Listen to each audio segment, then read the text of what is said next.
with a start list that includes the likes of Shelly-Ann Fraser-Pryce, Clayton, rising sprint sensation Tia Clayton, MUJINGA KAMBUNDJI, and Zoe HOBBS. I believe everyone is super excited to see the women's 100 meters at this year's Doha Diamond League.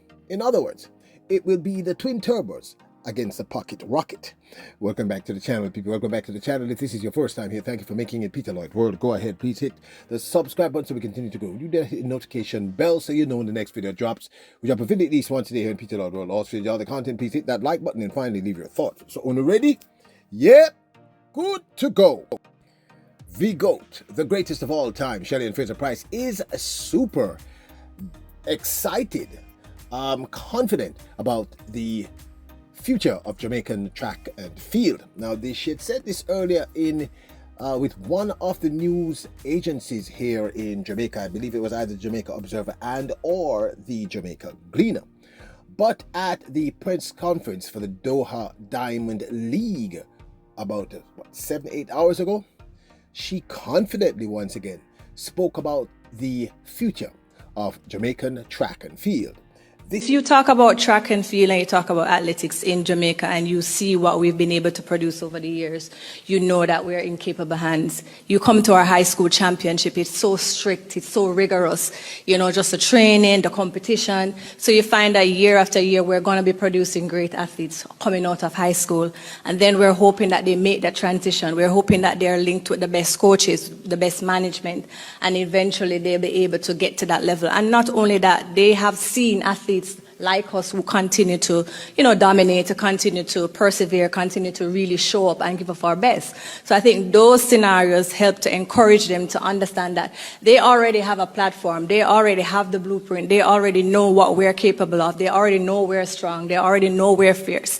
So for me, they have all the ingredients that they need to, you know, basically pick and choose whichever they want and whoever they want to emulate. And I think those kind of experiences will help to, you know, continue to grow our sport in Jamaica. And I've seen a lot of our students, you know, our athletes come year after year and they have made the transition. So I don't think we have anything to worry about in Jamaica.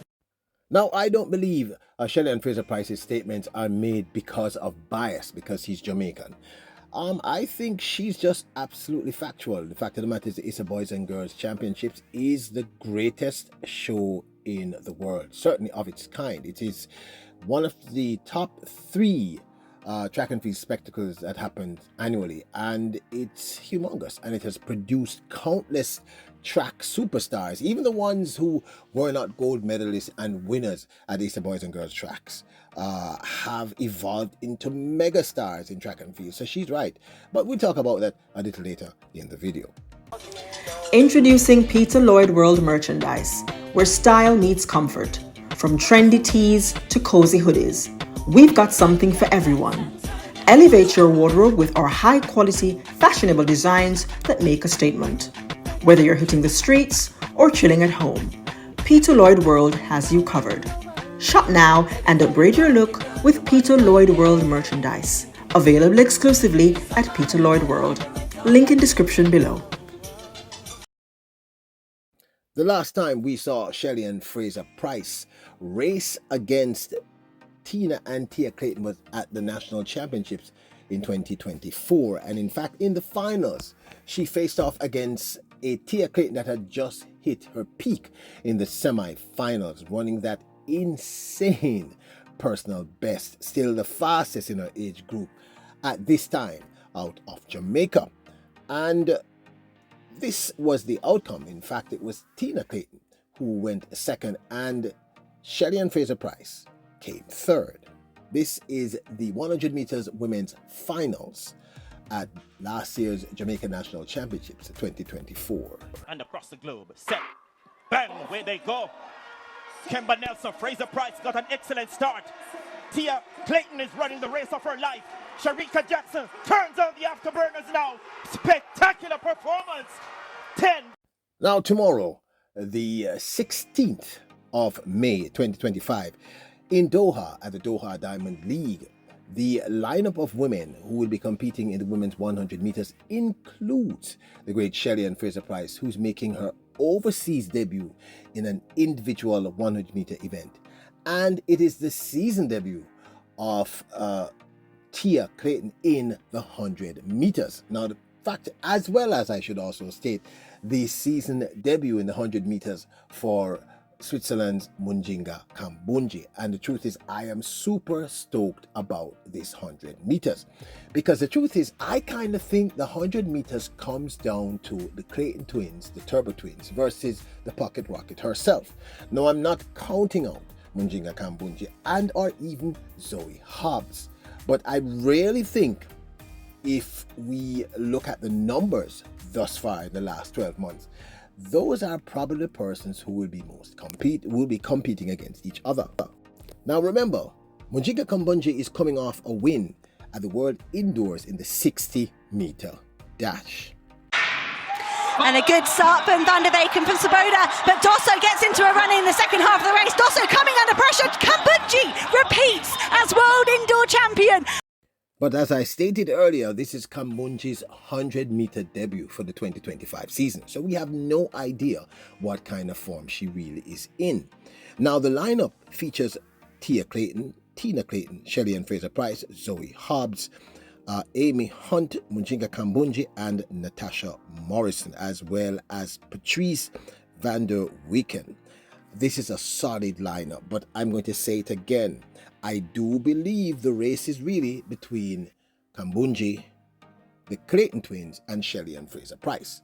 Now, we did see Shelly-Ann Fraser-Pryce run a season opener, but we'll talk about it in a few.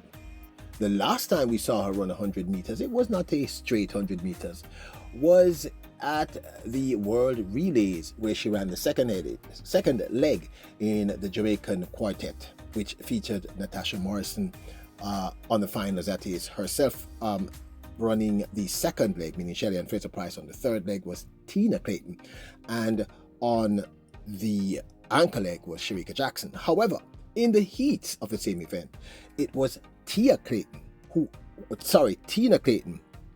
ran the opening leg, and Tia Clayton who ran the third leg.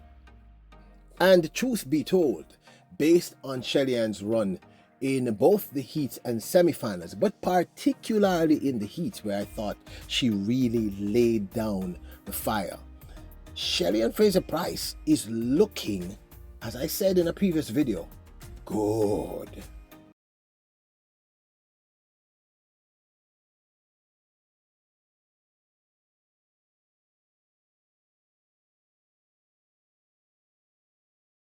Now, Tina Clayton has already ran her season opener. This was in one of the My Fest events, 17 I think, at the National Stadium, where she laid down her season's best. It was her first and only 100 meters, where she ran 11.17.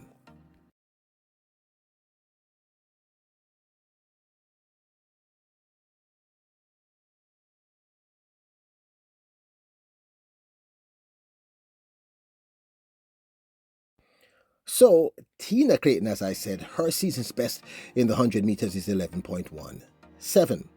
Her sister Tia Clayton, as I stated, has not yet ran her first 100 meters. So, her season's best in the 200 is 23.09. KAMBUNDJI, same thing, has not ran 100 meters. So, her 200 meter best is 23.56.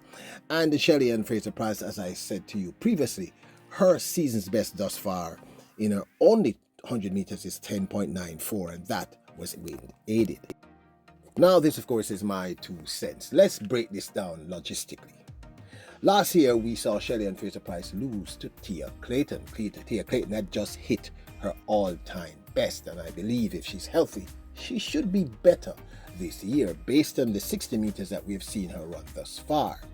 So is Shelly-Ann Fraser-Pryce the obvious winner in tomorrow's Doha Diamond League?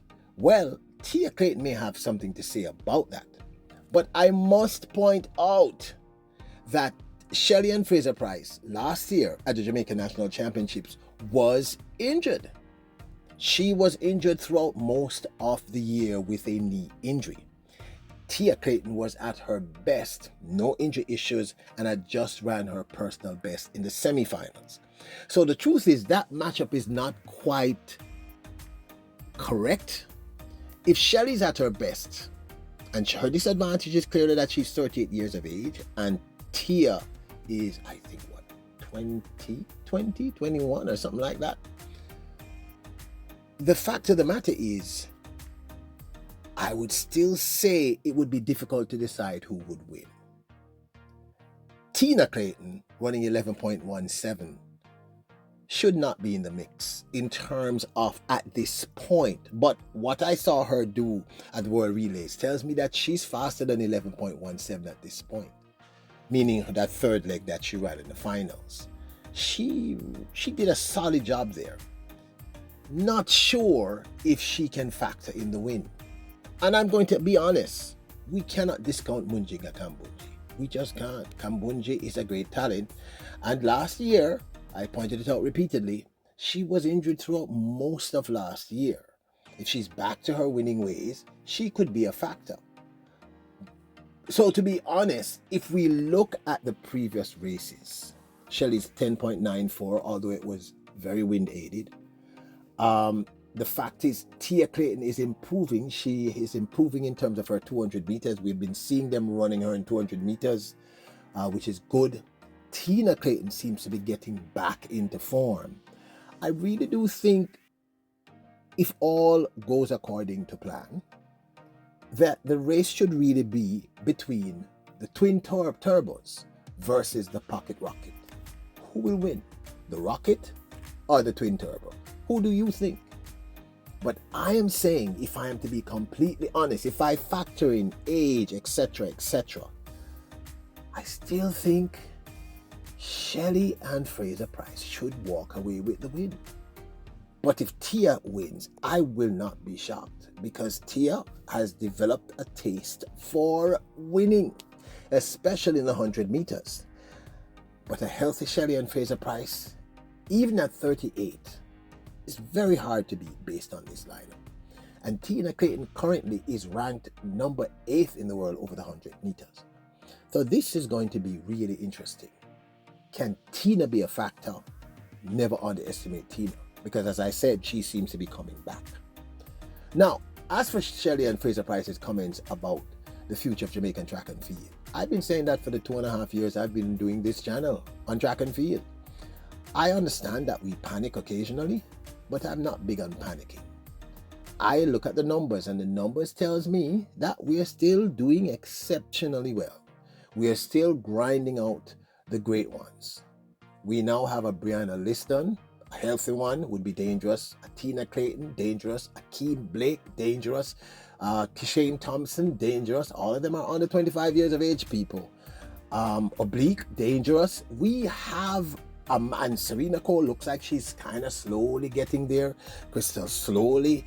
We really, I think, and even looking at the future, the Sabrina Dockerys, the Shania Douglases, and others, and even on the men's side, the Gary Cards. I agree with Shelly-Ann Fraser-Pryce. I believe that we've come up with a system that can consistently produce great athletes who, having gone through the champs process for 4 or 5 years, have gone through the heat, the pressure, and become diamonds.